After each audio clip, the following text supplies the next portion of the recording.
শুক্রবার সকালে মুর্শিদাবাদের বহরমপুরের কর্ণসুবর্ণ এলাকায় একটি মর্মান্তিক ঘটনা ঘটে।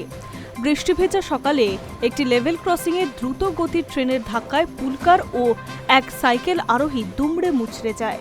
এই দুর্ঘটনায় 4 জন শিশুসহ মোট 5 জনের মৃত্যু হয়েছে। ঘটনায় একাধিক ব্যক্তি গুরুতর আহত হয়েছেন বলে জানা গিয়েছে।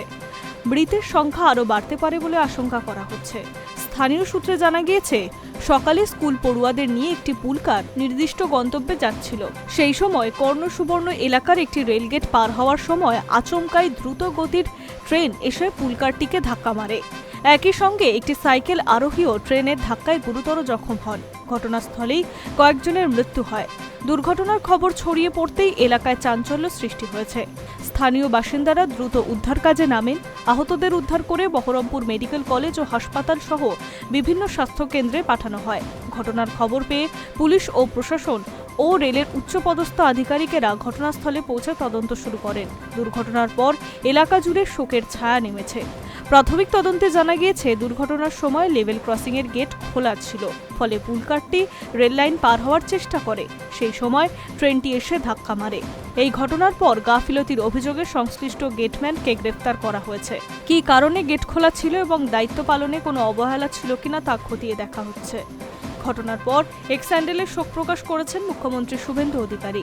নিহতদের পরিবারের প্রতি সমবেদনা জানিয়েছেন তিনি। সঙ্গে লিখেছেন, এই মর্মান্তিক দুর্ঘটনায় যারা প্রাণ হারিয়েছে তাদের পরিবারের প্রতি গভীর সমবেদনা জানাই।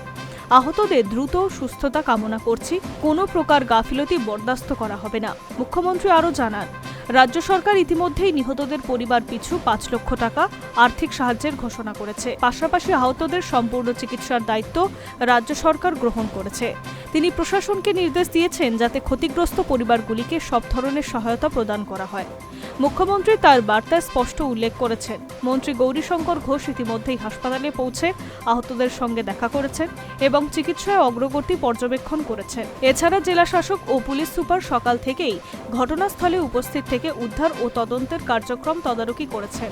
স্বাস্থ্যমন্ত্রী ডক্টর শারদ মুখোপাধ্যায় ও ব্যক্তিগতভাবে পরিস্থিতির উপরে নজর রাখছেন বলে জানিয়েছেন মুখ্যমন্ত্রী। রেল ও পুলিশ যৌথভাবে দুর্ঘটনার পূর্ণাঙ্গ তদন্ত শুরু করেছে। দুর্ঘটনার নেপথ্যে অন্য কোনো কারণ রয়েছে কিনা সেটা খতিয়ে দেখা হচ্ছে। সিসিটিভি ফুটেজ, প্রত্যক্ষদর্শীদের বয়ান ও রেলের কর্মীদের জিজ্ঞাসাবাদের ভিত্তিতে তদন্ত এগোচ্ছে। এই মর্মান্তিক দুর্ঘটনায় আরও রেলগেট নিরাপত্তার ব্যবস্থা নিয়ে প্রশ্ন তুলছে সাধারণ স্থানীয় বাসিন্দারা। তাদের দাবি, ভবিষ্যতে এমন দুর্ঘটনা এড়াতে গেলে লেভেল ক্রসিংয়ে আরও কঠোর নিরাপত্তা ব্যবস্থা ও নিয়মিত নজরদারি নিশ্চিত করতে হবে। High news network.